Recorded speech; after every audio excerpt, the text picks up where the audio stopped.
Iban Urizar eskutatzen da Amorante izenaren atzean. Urteak atzera musika taldeetan ibili eta gero, duela 5 urte ausartu zen bere bakarkako bidean sakontzera. Musika koktelera erakargarria proposatzen du zuzeneko bizietan, zeinetan musika instrumentu ugari erabiltzen dituen berak herri musika bezala definitzen duen musika jardueran.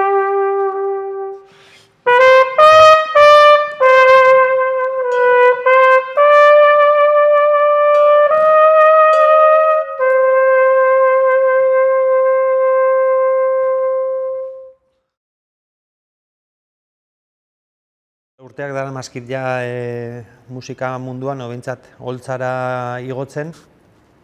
Baina egia da azken urteetan bakarka defendatzen nabil proiektu bat, Amorante izenpean. Eta, nik berez formazio klasikoa daukat. 8 urtean euskanean trompeta aukeratu nun nire tresna bide lagun bezala. Eta, ikasketak bukatu nituen, musikarenak, trompetarenak hain zuzen, eta horrek baldintzatu edo eraman nindun parte hartzen un proiektu horietan ohiko ez den paper bat betetzera, trompeta jolearena horrek suposatzen duen guztiarekin. Eta Amoranterekin egin izan dudana da bakarka defendatu proiektu bat, eta trompeta edo korneta kasu honetan bakarrik ez jotzea, baizik eta abestu, gitarra jo, lupa bezalako elementu bat erabili nire musika eraikitzeko, edo autotunea bezalako efektuak, pixkat beste nik egiten un musikari beste hit bat eman ahal izateko baita ere. Nik sortea izan dut eta asko mirestu izan dituan artistekin lan egin izatea lortu dut. Maiterekin adibidez, aspaldi urte pila bat laguna gehala, elkarrekin improvisatu dugu, jo dugu. Berez, Amoranteren lehen kontzertua Musegorekin izan zen Azkoitiko Mate deixen, dela 5 urte. Eta adibidez Joseba Tapiaren bandaren partere izan nintzen, bere eta Tira eta Tumba disko eta biran. Rafa Ruedarekin ere taldeko parte izan nintzen, Joseba Irazokien lagunetako bat ere izan nintzen. Ez dakit, sorionez, jende asko ezagutu dut bidean eta kolaboratu dut beraiekin eta horrek postasun handiak ekarri dizkit.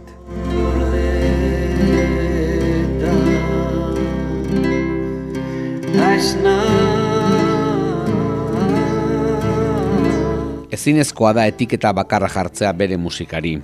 Hortaz, Amorantek herri musika bezala definitzen du bere burua. Herri musika egiten dudala esaten dudanean oso modu xume eta simplean esaten dut. Herri batekoa naiz, musika egiten dut, beraz nik egiten dudan generoa ditu baldin zaio herri musikan kokatuko nuke. Tradiziotik tiratzea gustoko dut, baina tradizioari traizio egitea baita ere. Orduan, iruditzen zait kokatzekotan nunbaiten herri musikan kokatuko nukena. Herrialde angloetan errazago ulertzen da, popular music azepzio hori, beraiek pop musika eta popular musikan artean desberdintasun hori errazago egiten dute edo ikusten dute. Guri kostatzen zaigu, eta herri musika esaten dugunean, musika tradizionalari lotuagoa dago, beste genero, edozein genero hori baino. Eta, nire formazioarengatik edo niri gustatzen zaizkidan musika generoengatik, ez dakit, gerturatzen da gehiago tradizioari traizio egite horretik. Entzun dezaket, ez dakit, Kameruneko musika tradizionala egiten duen ahots talde bat, edo musika esperimentala egin dezaken artista amerikar baten musika. Eta uztartu ditzazket biak eta ez da ezer gertatzen horrengatik. Eta hortan mugitzen naiz, hori uste dut behintzat.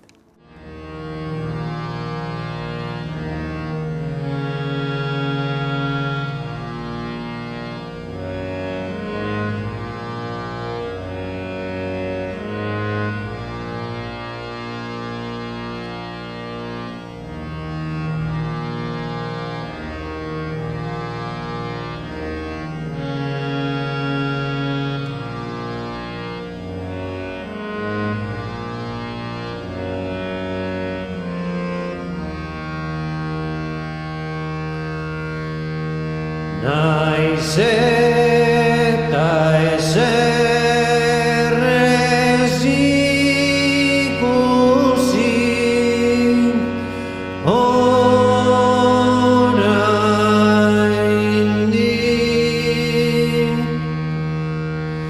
ilun behar.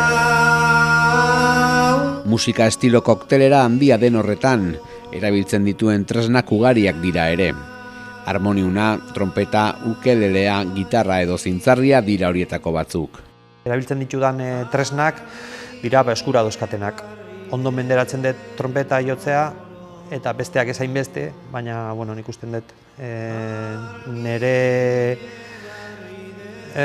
esperientziatikan abiatuta tresna horiek markatzen dutela asko zer nolako musika egiten dudan.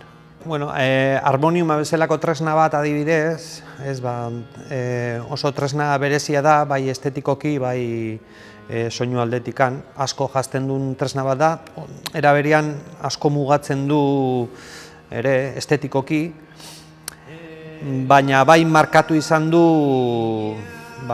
nire edo Amoranteren jardunak. Gero lupa bezalako elementu batek ere nire musika edo abestiak erekitzerako orduan mugarri bat izan da, baita elektronika ere, edo adibidez kontzertuak zintzarri batekin eta korneta eskuan dudala hastearen kontu guzti hori. Nik usten dut denak elikatzen du, egia da hasiera baten askoz ez solemneagoa zela nik egiten nuen musika, eta ludikotasunerako joera hori espazio gehiago hartzen joan da, baina nik usten dut hor nabilela oreka baten.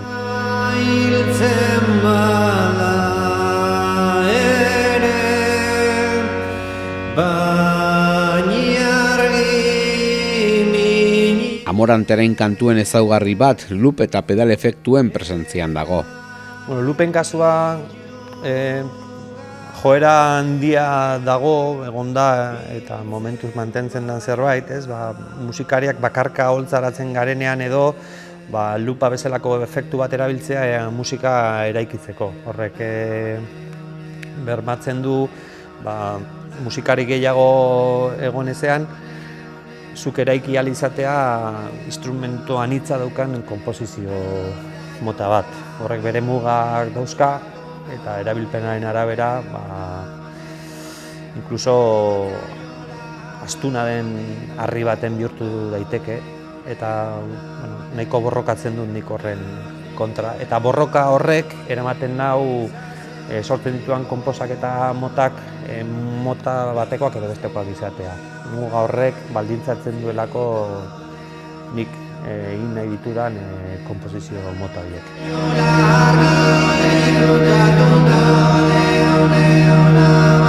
Musika tresnetan ez ezik, ahotsetan ere erabiltzen ditu lupak eta efektuak. Besteak beste, autotunea erabiltzen du, ahotsari aldaera berri bat eman nahiean. Nire ahotsarekin hasieran behintzat nahiko talka potentea neukan.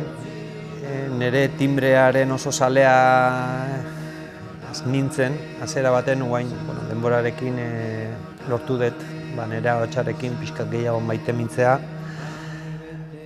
Argi neukan ahotsa erabili behar nuela, alegia nire kantaera bilatu behar nuela eta aprobetxatu behar nuela barruan neukan hori eraiki ahal izateko. Eta kontzertuz kontzertu lortu dut nire ahotsak daukan zer hori bilatu ahal izatea. Eta efektuen erabilpenak azkenean egiten duena da konposaketa bera baldintzatu, estetikoki markatu pixka bat, autotunea bezalako efektu hori gaur egun oso modan edo zea dagoena, baliatu daiteke beste motatako konposizio batzuk egiteko, gitarra bati distorsio bat jartzen baldin badiozu, zergatik ez diozu ahotsari autotunea jarriko. Betidanik hitzei garrantzi gehiegirik edo behintzat musika tresnek egiten zuten garrantzi gehiago ematen nien hitzei baino, eta Amoranteren proiektua martxan jarri nunetik mugarri bihurtu dira hitzak. Eta konposaketak egiterako orduan alderantziz sortzeko joera izan dut. Alegia, lehengo musika eta letra sortzen baldin manun lehen, orain Amoranterek bultzatu nau letretatik abiatzeko musika egiteko, eta hori oso interesantea izan da sortzerako orduan.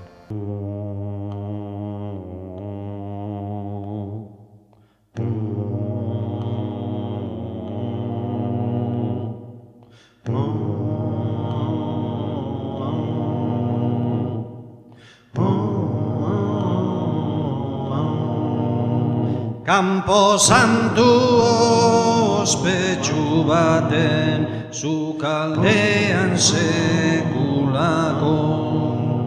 Campo Santu ospetsu baten sukaldean sekulako.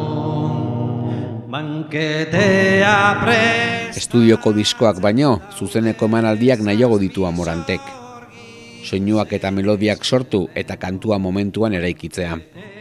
Ez naiz oso letrista ona izan inoiz, ez daukat nire burua letrista ontzat, baina garbi neukan ze historia mota kontatu nahi nituen, edo hitzen forma edo gai aldetikan nondik jo behar zuten. Gero sortea daukat nire osaba zena, Tio Jose Marik oso barne mundu berezia zeukan, eta berak asko idazten zuen. Abestietako hitzak ere idazten zituen, naiz eta gero abesti horiek inork ez grabatu. Eta orain dela pare bat urte zendu zen, eta kriston testu pila utzi zituen bidean. Eta nik bere hitz batzuk kantu forman jarri ditut, eta zuzenean defendatzen ditut, Bruegel Zaharra kasu, Vatikanoko hierriaren kanta baita ere, edo Astoaren Parisera joan nintzen abestia esate baterako. Eta oso letrista bikaina zen, oso barne mundu interesantea zeukan, nik inoiz edukiko ez dudana, orduan bera gandik asko jaso dut, eta saiatzen naiz estetika konkretu hori pixkat mantentzen, eta hortik datoz historio txiki horien kontu guzti hori.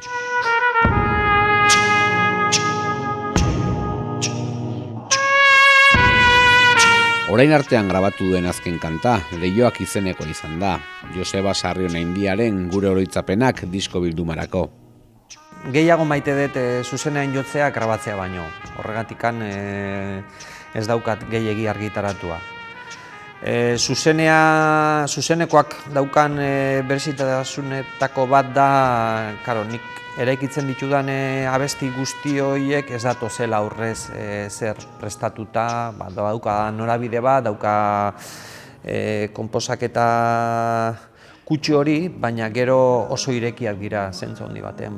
Lupak erabiltzen ditudanean, gertatzen denaren arabera eraikitzen jarraitzen dut, eta askotan abestiak aldatzen dira kontzertutik kontzertura.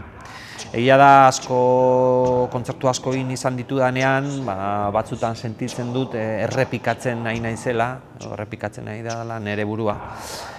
Baina, zentzu zabal baten esan daiteke kontzertutik kontzertura aldatzen direla kantak. Kilkarrak eta kukuak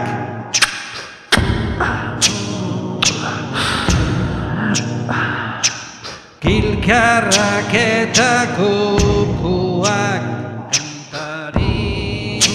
kantari. Amorante neu naiz, eta ez daukat intentzio epe motzera behintzat talde edo banda baten bihurtzeko. Ez dut uste berdin ulertu litekenik, banda baten bihurtzeak suposatuko luke nik abestu bakarrik egingo nukela adibidez. Eta ez dut nire burua horrela ikusten. Egia da, banabil probak egin dute kontzertu bat Marian Hurtadorekin, bera Anairekin teklak zintea jotzen du, oso kontrabajista bikaina da, eta kontrabajista bezala egin dugu kontzertu bat eta oso ederra atera da, eta nik usten dut olakotxe formatuan gehiago ikusten dut banda zabal baten baino. Orduan, printzipioz, Leioa bezalako abesti bat, Sarrion Handian diskortan agertzen dena, da estudiotik pasa osteko kantu horietako bat. Ez dut berdin ulertzen zuzenekoa edo estudio baten egiten dudana. Beraz, Amoranteren jarduna bihurtu leiteke horrelako zerbaitetan estudio batetik pasa ezkero.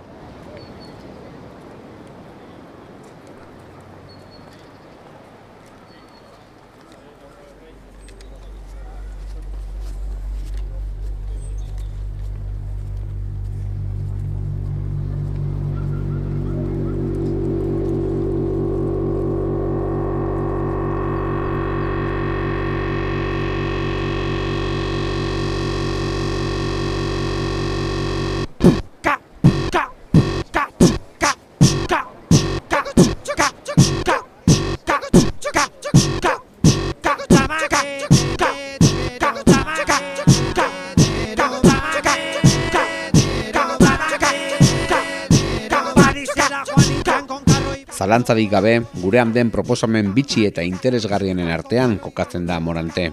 Baitu, hasieran pentsatzen nun oso musika undergroundaren egiten nuela. Gero zuzenekoak egin ahala, konturatu naiz aurreiritzi asko dazkagula, ginen bat publiko konkretu batzuekin, edadetua dan publikoarekin adibidez, edo aurrekin, edo konturatu naiz, ofrezteko daukasun hori sinisten dezun momentuan erresagoa dela jendearen ganaino iristea. Eta, bueno, nik sortea izan dut, eta jo izan duten leku edo publikoa anitza kontutan hartuta leku askotara iritsi naizela. Eta jende askotara iritsi naizela. Baina ez dut nire musika masibotzat jotzat. Eta horrela mantentzea gustatuko litzaidake. Ez dut uste Amoranteren proposamen ausart bat denik. Estetikoki musikalki hitz egin da.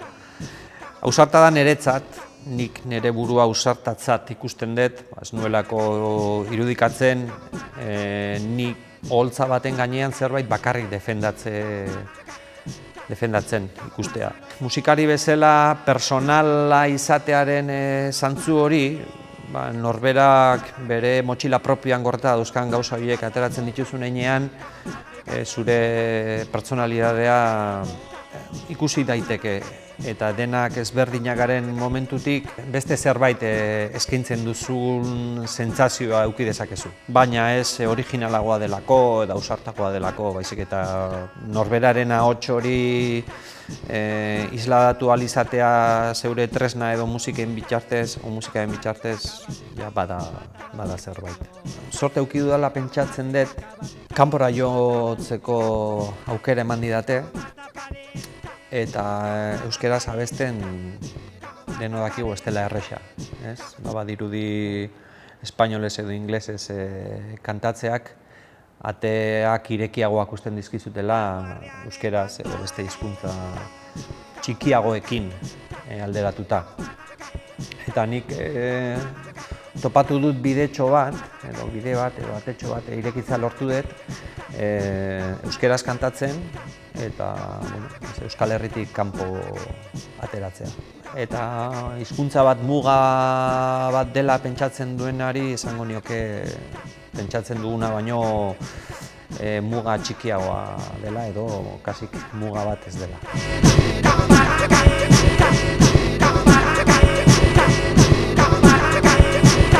Aurrera begira aurrera pausoak eman nahiko lituzke Amorantek, gauza berrietan sakondu eta mundu berrietan murgiltzea. Saiatuko naiz Amoranteri jaten emoten, horrek suposatzen duen guztiarekin, estetikoki eraldatzen joaten baldin banaiz, seinale ona izango da, aurrera pausoak ematen nahi naizelako, eta jendearekin kolaborazioak egiteko aukera ematen baldin badia ere, neu posik. Kontzertuak egiteko deitzen baldin badiate bezala, aurrera jarraitu. Norabidea ez dakit, zein izango den, eta bukaera ere ez dakit non egongo den edo noiz, baina momentuz aurrera begira.